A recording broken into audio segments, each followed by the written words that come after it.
We are going to start Unit 7, which is Developing a Nation. So go ahead and get out your book if you have it, so that way you can follow along with us.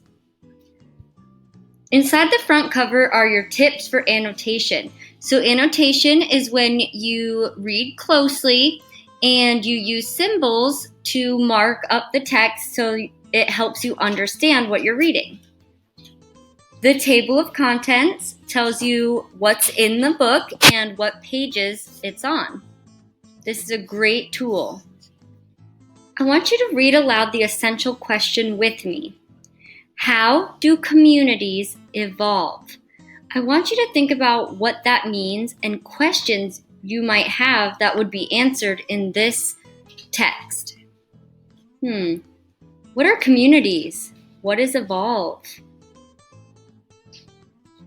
So communities are a group of people, and evolve is something that starts from something maybe simple, something small, and becomes bigger over time. So I want you to think about that while we get into our text. Go ahead and turn to page 4, The Open Road. Before I start reading, I'm going to look at the title, The Open Road. I'm going to look at the picture, the quote, and I also see a word interstate that I'm not sure I know. So I'm going to look around and look at my context clues, and I found out that interstate means between states. I'm going to go back to my title now, and it is called The Open Road. I want you to think about what this tells you about the text and what it's going to be about. It's going to be about roads. So, when I am reading, my key details will be anything that has to do with roads, open roads, and how they came to be. Keeping that in mind, I'm going to start reading now. Please follow along. The Open Road by Monica Halpern. The first automobiles appeared in the 1890s. Powered by an electric motor instead of horses, they were called horseless carriages. At that time, there were only 144 miles of paved roads in the nation. When people went for a drive, cars bounced along dirt tracks. Dust flew into their eyes and mud splattered their clothes. I look at the first sentence. The first automobiles appeared in the 1890s. This tells me something about roads, because cars would have to go on the roads, and those first appeared in 1890s. I also see that there were only 144 miles of paved roads. Those both have to do with roads, so I will underline them as key details. Not only were there few paved roads in those days, but there were no gas stations or road maps. The new motor cars broke down often. For this reason, people did not go far. The first cars were also extremely expensive. Few people could afford them, so there was little reason for the country to build interstate highways. For many, horse-drawn carriages or trains were still the best way to travel.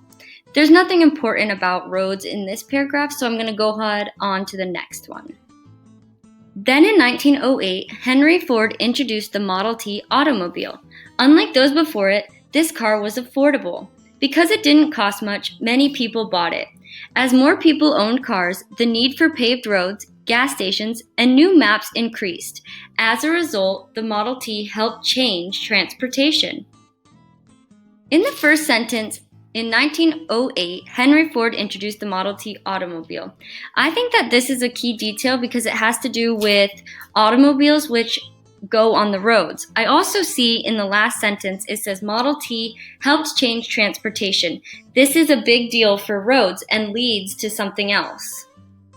People with cars wanted to go places. They wanted to hit the open road and explore America. However, to do so, they needed better roads. So in 1916, Congress passed the Federal Aid Road Act. It made funds available to help states build 2-lane interstate highways. Workers would build the new roads, creating new jobs. I want you to think about what from that paragraph we would underline as key details.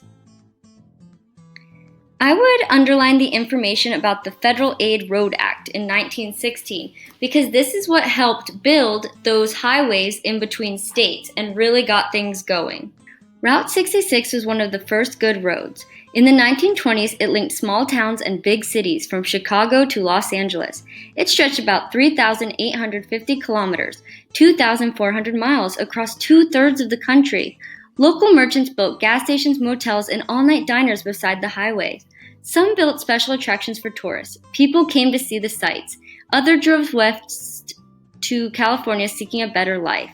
By the 1930s, truckers began transporting goods cross-country on Route 66. Many of these travelers bought gas and food and stayed in the motels along the highway. Route 66 became the perfect open road. Today, not much is left of Route 66. Other highways are bigger and faster, but travelers can still find road signs that show where America's oldest highway once stretched. I'm going to underline the two parts about Route 66 being the first good road and Route 66 becoming the perfect open road, because those are two key details about roads. Timelines tell us the order of how things happened. On the bottom of the page, you'll see from roads to highways. How did we go from roads to highways? So I want you to look at that from 1908 to 1982 and think about how we developed our roads to highways. I also want you to think about how this helps communities evolve. Now that we've finished reading, on page 4 we're going to write our main idea. We would use our key details to figure out the main idea. I want you to consider these sentence frames.